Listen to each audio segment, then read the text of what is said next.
Ternyata masih banyak sekali sahabat khususnya holder Terra Luna yang masih bertanya-tanya perihal rencana Do Kwon untuk menciptakan Terra versi 2 atau Terra 2.0, yang dimana jika benar rencana Do Kwon tersebut benar-benar telah disetujui dan terrealisasi, maka hal tersebut tentu akan menimbulkan dampak terhadap kelangsungan hidup Terra versi pertama ke depannya nanti.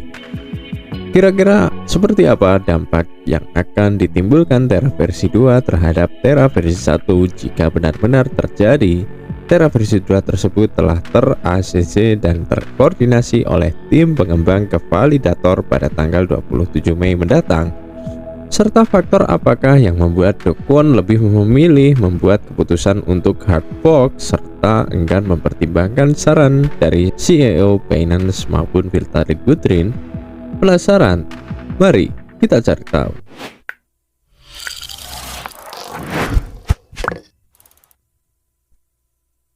Dan tapi sebelum lanjut ke inti pembahasannya, seperti biasa, saya ingin mengucapkan banyak terima kasih untuk sahabat semua yang telah mendukung dan mensupport channel ini dari awal hingga saat ini. Dan tak lupa juga untuk sahabat yang baru mampir atau baru menemukan channel ini, saya mohon dukungan dari sahabat semua untuk menekan tombol subscribe yang ada di pojok kanan bawah video, serta nyalakan juga lonceng notifikasinya agar sahabat tak ketinggalan berita kripto terupdate dari channel ini. Sekarang, nyamankan posisi kalian dan simak videonya sampai habis.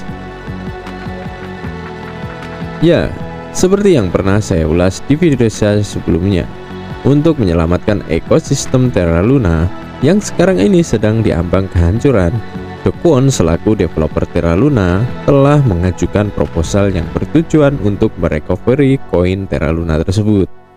Adapun inti dari proposal Do Kwon di atas antara lain penciptaan koin Terra Luna versi 2, penciptaan chain baru, snapshot, forking, dan lain sebagainya. Yang dimana menurut Do Kwon melalui laman Twitter resminya, Do Kwon meyakini bahwa Terra akan lebih baik dibandingkan dengan UST.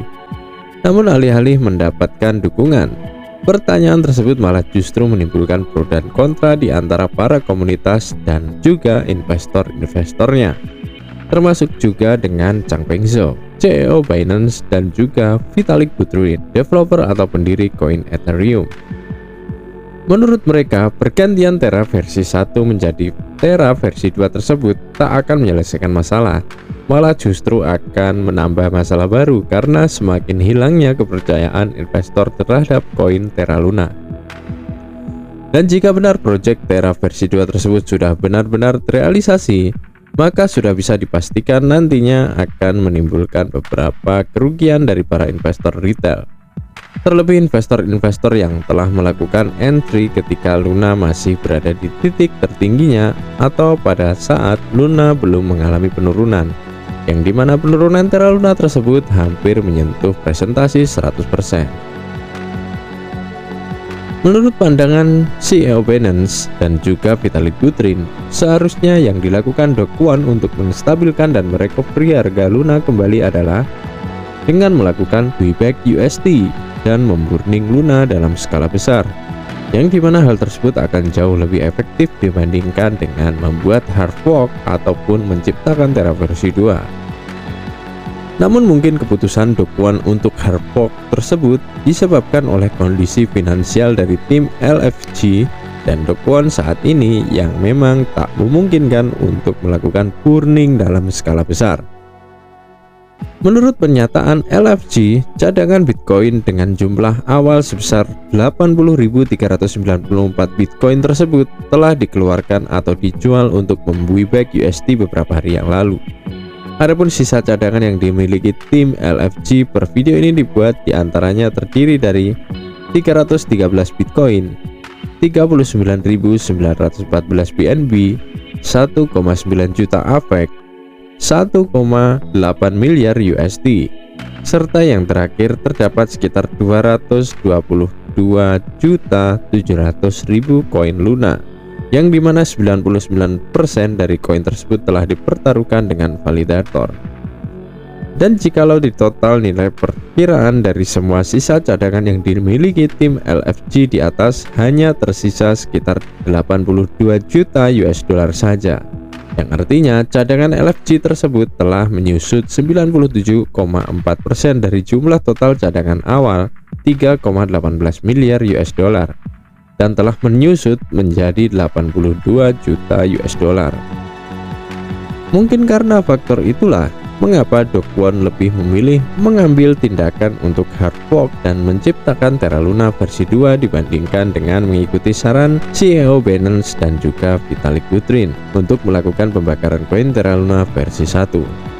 Selain diakibatkan oleh finansial yang dimiliki tim LFG di atas, yang jika ditotal jumlahnya saat ini tidaklah cukup untuk memburning Luna dalam skala besar. Jikalaupun Do Kwon nekat untuk melakukan pembakaran dengan dana yang ada, mungkin kasusnya akan sama seperti pembackupan stablecoin USD kemarin, yang dimana dengan susah payah tim LFG menjual cadangan Bitcoinnya untuk membackup USD, namun ternyata hasilnya nihil, tak sesuai dengan apa yang diharapkan. Dana dari penjualan cadangan Bitcoin tersebut tetap tidak bisa menjadikan USD stabil menjadi 1:1 dengan US dollar.